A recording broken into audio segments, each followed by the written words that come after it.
ఇంద్రన్నా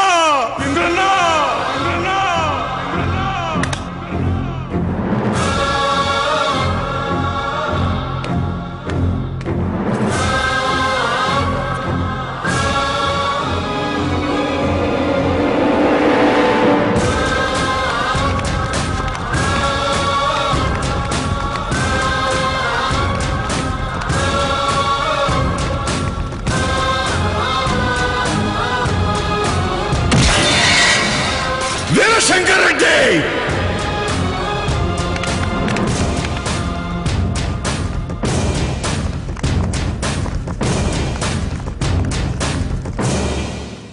వీరశంకర రెడ్డి ఏం చూసి పెట్టాడ్రా మీ అయ్య నీకు ఆ పేరు?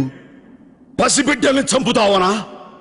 నా మీద కనురప్పైన ఎత్తలేక పసివాడి మీద కత్తెత్తుతావా? నిన్ను బాబు బాబు బాబు నా బాబు నరికేస్తా. ఇంకొక అడుగు ముందుకు వేస్తే ఈ గుణపం గుండెలో దిగుద్ది.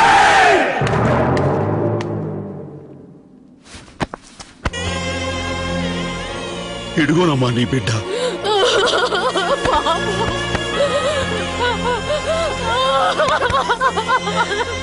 అమ్మా, ఈ చేతులు కాపాడడం వల్లే నీ బిడ్డ నీకు దూరం అయి ఉంటే నన్ను క్షమించమ్మా. లేదయ్యా, బాబుని ఇక్కడసారి కూడా చూడనివ్వకుండా చేశాడని కోవిలిపోతున్నాను. ఇంతకు ముందు నా బాబుకు ఆయుష్ పోసావు, ఇప్పుడు ఆఖరి చూపందించడానికి తీసుకొచ్చావయ్యా. నీకే నేను చేతులెత్తి దండం పెట్టాలయ్యా. ఏందన్నా పగోన్ని పట్టుకుని వదినట్ట దండం పెడతా ఉంటే ఊరుకుంటావు? నీ పౌరుషం చూపించాల్సిన ఆడవాళ్ళ మీద కాదురా, మూతి మీద మీసం ఉన్న వాళ్ళ మీద, నా మీద వస్తారా? ఏంట్రా మాట పడిపోయిందా? మీలో దమ్ముంటే ముందుకు రండిరా, చూసుకున్నాను రండి. ఏందిరా చూసుకునేది? నా బిడ్డ నేను చంపుకున్నా, మీకేందిరా బాధ?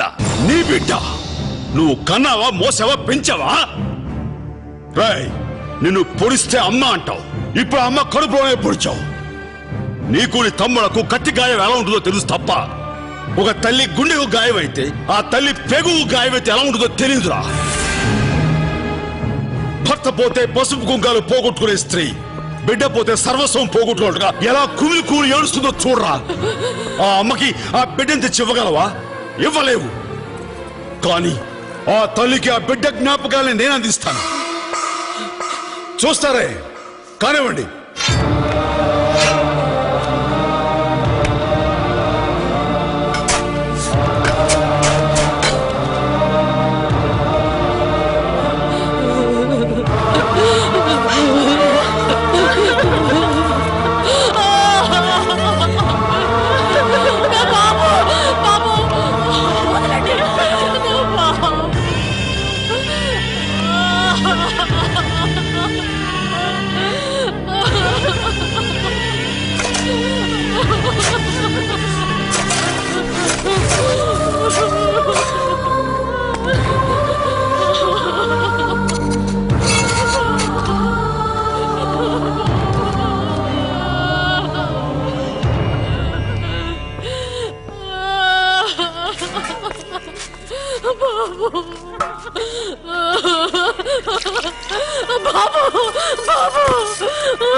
చూడమ్మా, నీ కొడుకు ఆకారం నీకు దూరమైందే తప్ప ఆత్మ ఈ తులసి మొక్కలో ఉంది. ప్రతిరోజు నీళ్లు పోసి పెంచు. పెరిగే ఈ మొక్కను చూస్తే ఎదిగే నీ కొడుకు నీకు గుర్తుకు రావాలి. అతనికి తను చేసిన పాపం గుర్తుకు రావాలి. నిద్రపోయే ముందు, నిద్ర లేచే ముందు, అన్నం తినే ముందు, ఆరు బయటకు పోయే ముందు ఆ మొక్కకి మొక్కాలి. కాదని వాదించి ఎండగడితే మీ ఐదుగురికి పాడినే గడతా.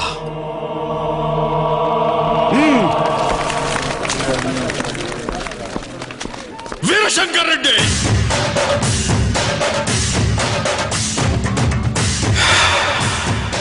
ఒకే కదా అని పీకేస్తే పీక కోస్తా.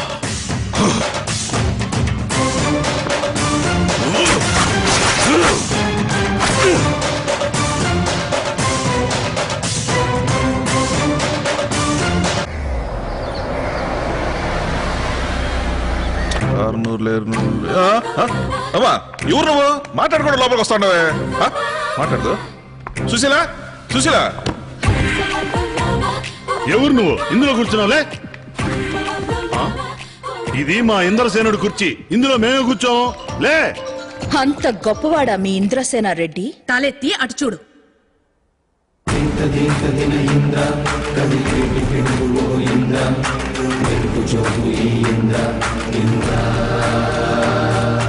ఇందాక లేవమన్నా లేవలేదు, ఇప్పుడు నీ అంతటి నువ్వే లేచినావు. మన ఇంద్రసేనాన్ని చూస్తే ఏ పెళ్ళైంది తమ్ముడు?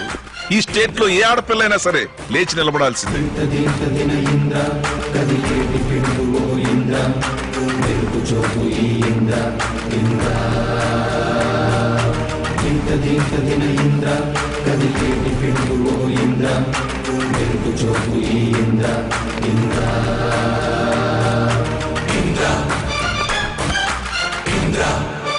నేను శివారెడ్డి కూతురివి, పేరు స్నేహలతారెడ్డి. ఎలా చెప్పగలిగావు? నా ఫేస్ లో నా తండ్రి పోలికలు చూసా? కాదు, నీ ఒంట్లో ఉన్న పొగరు చూసి. ఎందుకొచ్చావు? నచ్చిన వాణ్ణి పెళ్లి చేసుకుంటానని చెప్పి వెళ్ళటానికి వచ్చాను. నీకు నచ్చిన వాడా? మా ఊళ్ళో, అది మా ఇంట్లో?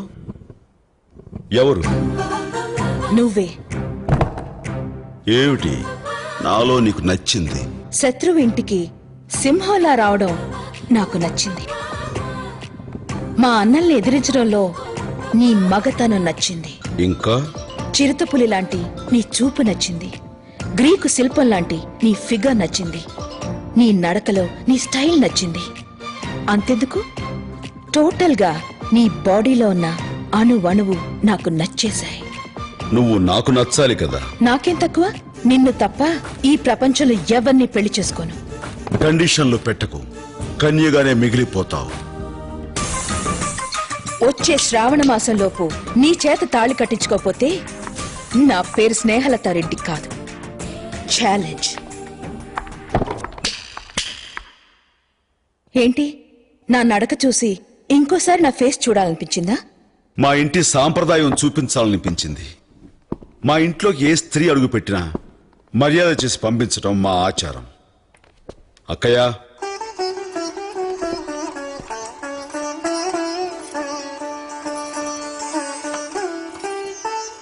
థ్యాంక్స్. ఇదే మన ప్రధానం చీర అనుకుంటాను. మన పెళ్లికి ఈ చీరే కట్టుకుంటాను. ఇంద్రసేన, మళ్ళీ వాళ్ళు ఏదో ఆడదాన్ని అడ్డం పెట్టుకుని నాటకం ఆడుతాడారు ఎవరని నా అనుమానం. అమెరికా నుంచి ఇప్పుడే కదా దిగింది, ఇంకా ఆ ఇంటి నీళ్లు వంట పట్టుండవు.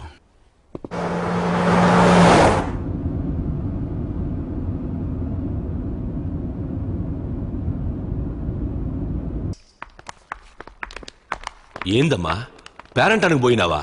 ఎవరితోనూ చెప్పనే లేదు. అయినా వదిలిన పిలవకుండా అమెరికా నుంచి వచ్చిన నిన్ను పిలిచిన కొత్త బంధువులు ఎవరమ్మా? వెళ్ళింది పేరెంటాని కాదు, ఇంద్రసేనారెడ్డి ఇంటికి. ఎందుకు పోయినావు? పెళ్లి చూపులకి కోరి వెళ్ళాను. మనసిచ్చాను. మనువాడాలి అనుకున్నాను. చిపో అన్నాడు. చేతనైతే మీరు వెళ్ళి నీ కాళ్ళు కడుగుతాం, కన్యాదానం చేస్తాం, రెడీగా ఉండమని అడిగిరండి. ఏందన్నా ఇది? మన నాయన్ని చంపినోడు తల తెండ్రా నలోని అడగాలి కానీ.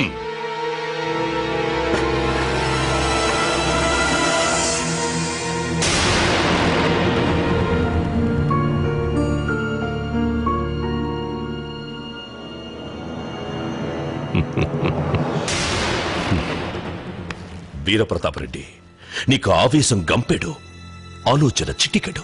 అది ఎవరు? మన చెల్లి, మన నెత్తురు. అది మన మేనత్త పోలికతో పుట్టిందిరా. అది పగ తీర్చుకుంటాది గాని పక్క పంచదురా.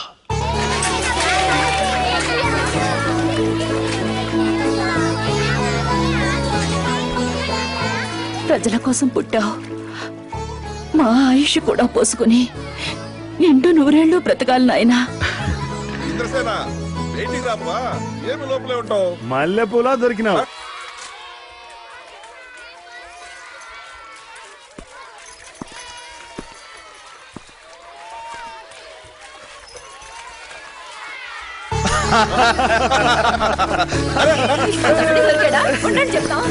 ఇంద్రన్నా,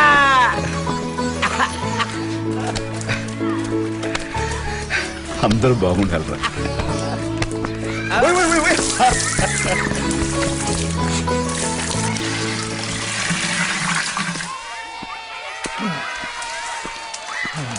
ఏం మనుషులు ఏం తాగడానికి గుక్కెడు నీళ్ళు లేక అక్కడ జనం అల్లాడిపోతా ఉంటే ఇక్కడ గుండిగిలు నీళ్లు నేలపాలు చేస్తున్నారు. ఏం సరదాలో ఏం సంబరాలో. సుబ్బనా ఏంటి ఆ పిచ్చి వాగుడు వెళ్ళి పని చూసుకోపా. వాల్మీకి ఉండు. అయ్యా అయ్యా వెనక ముందు చూసుకోక ఇప్పుడు నోరు సరేనయ్యా. లేదయ్యా లేదు. చెప్పన్నా, ఎందుకు ఆ మాట అన్నావు? అసలేం కష్టం వచ్చింది? నీళ్ల కరువుతో జనం కటకటలాడిపోతున్నారయ్యా. అదేందన్నా, మొన్నటికి మొన్నే కదా వర్షాలు పడ్డాయి. కరువు వాసిపోయిన నేల ఎన్ని వానలు పడ్డా కాలుతున్న పెన మీద పడ్డట్టు ఆవిరైపోతుందయ్యా. నేల మీద పడ్డ నీళ్లు నిల ఉండాలి కదయ్యా. అయ్యా, ఇంద్రసేనారెడ్డి గారు వస్తున్నారు. నమస్కారం కలెక్టర్ గారు. నమస్కారం. రండి రండి కూర్చోండి. కబుర్ చేస్తే నేనే వచ్చేవాడిని, మీరు ఇక్కడి దాకా రావటం. ప్రజల కోసం ఎక్కడ దాకా అయినా వస్తాను సార్. చెప్పండి, నన్ను ఏం చేయమంటారు?